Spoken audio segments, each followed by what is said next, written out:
It's 1984, the year of Apple's first commercial, Ghostbusters, Gremlins, Never-Ending Story, 16 Candles, Madonna, Boy George, big hair, and hair bands. I am in first grade. It's January, and it's freezing cold. I know I'm a baby. It's the first recess of the day, and I'm standing outside on the playground in front of the basketball goals with my friends. I am wearing a new winter coat. It's blue and pink with matching gloves I had just got for Christmas. I loved this coat, and I absolutely felt adorable wearing it. To be honest here, I felt like I was hot stuff. Also, outside during recess was a girl in third grade. She's blonde, blue-eyed, tall, very thin.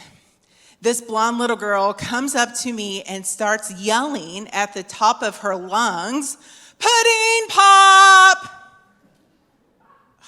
Looking at her confused, calling me pudding pop. Some kids started to laugh, and it hurt. And it hurt deeply. Yes, I was chunky and even overweight. This behavior of hers continued until she graduated from our grade school in 8th grade. Every time she would see me down a hall, she would call and yell out, "Pudding pop." I tell you this story because for a while, I think it defined who I saw myself as when I was a little girl. I remember it holding me back from trying and doing new things. It destroyed my confidence. It made me want to prove to everybody that I was just like them, that I was good enough, and I wasn't different, or there was nothing wrong with me. At times, my family caught grief because I was overweight. Why can't Becca lose weight? What are you feeding her? Is she not exercising? What are you doing? I felt guilty that my parents had to go through some of that. I felt ashamed of who I was. And today, that still hurts. In grade school, I did my very best to be a great volleyball player. I tried basketball my 6th grade year. Okay, let me tell you, I am not a basketball player. I may have been the tallest girl in the school, but dribbling and running at the same time, not my forte. You can ask my siblings. In 2nd grade, I started going to Weight Watchers with my mom in 1985, and we did that together until 8th grade off and on. I remember playing outside at home, running around until dark, riding my bike, hitting volleyballs against the house, and doing whatever I could to be a skinny girl.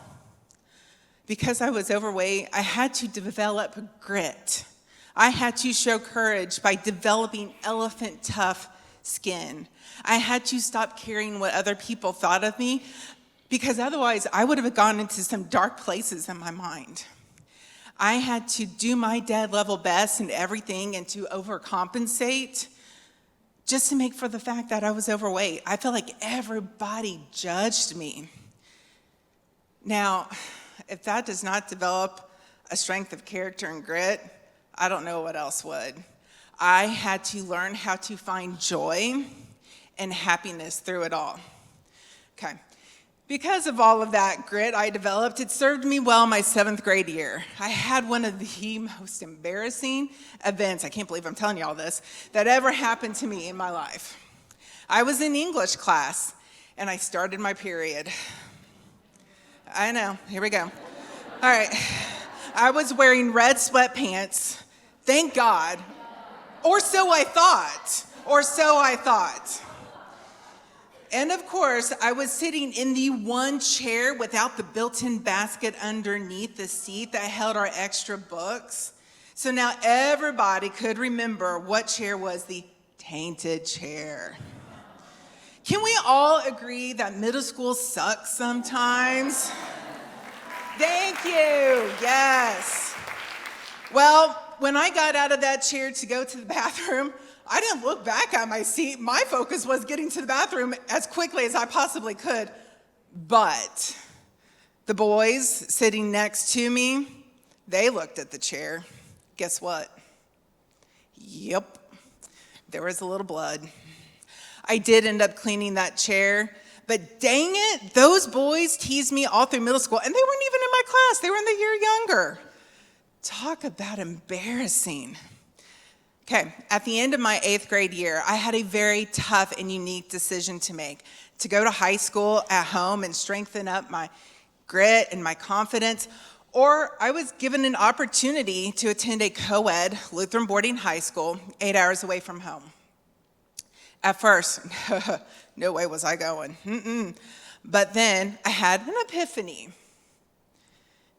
It was seriously a eureka moment and a decision that threw my mom into a tailspin at first. We had to shop for everything in less than 2 weeks before school started. It was a quick decision. I never saw it running away, but a way of growing, being even more independent, like I needed help. And heck yeah, a co-ed Christian campus 8 hours away from home, living in a dorm at 14 years old. Let's do this. St. Paul's, here I come. I had an amazing roommate while at St. Paul's. Together, Jill and I grew up, learned how to communicate, learned how not to ruin our clothes in the wash, learned how to ask for forgiveness, how to laugh, how to give grace to others, and mentally grow up much quicker than most high school students. Here I learned grace and how to forgive. One day this summer, I was reading this devotional, and I read something about grace. So hang in here with me, y'all. I promise there's a point as I sound like a scholar, okay? So Paul writes about grace in the New Testament in Philippians. He uses the word joy 16 times. The interesting thing is that Paul is writing this from jail. He's also been beaten, whipped, stoned nearly to death, shipwrecked, starved, and persecuted. Well, if you look at it from that context, how in the world can he be writing about joy 16 times enduring all of this? It's astonishing. The devotional mentions that unlike happiness, joy isn't based on circumstances. Joy doesn't come from within you. Joy doesn't come from what you do. It doesn't come from finding yourself or accepting yourself or focusing on yourself. Joy doesn't come from what makes you happy, following your bliss, or even living your best life. Paul keeps talking about rejoicing in the Lord, and if you look at the Greek word rejoice, we translate it as charit. The root found within that word is charis, which is the word we translate as grace. Grace means undeserved favor, kindness, and a gift of God. You guys, the root of joy is grace. Yeah. Man, that hit me in the face hard this summer. Grace is what I learned at St. Paul's. Because of that, I have been able to find joy every day and learned how to give myself grace, even the days that are gray and gloomy, just like Paul. I'm constantly learning about grace, how to soften the edge of some of my grittiness. Now, I'm not saying that my childhood was horrible or anything, but I had a challenge that made me a little gritty. I was loved, and I was loved fiercely by my parents and family. With all of my life experiences about learning grit and grace, it's something that I love to call my gritty grace. My definition of gritty grace and how I choose to live my life is to have courage when I'm faced with something scary, to be resolved in my beliefs and values, to have strength of character and know exactly who I am as a child of God. That I am enough, that I don't have to be living out somebody else's plans for me or live out somebody else's dreams. Also, I know the importance of being kind and gracious and giving gratitude to everyone, even when it's hard, to give forgiveness and be humble enough to know humility. I have learned that when life hands me lemons, I know how to make the most amazing lemonade. As a business coach, I love teaching people how to make amazing lemonade as well.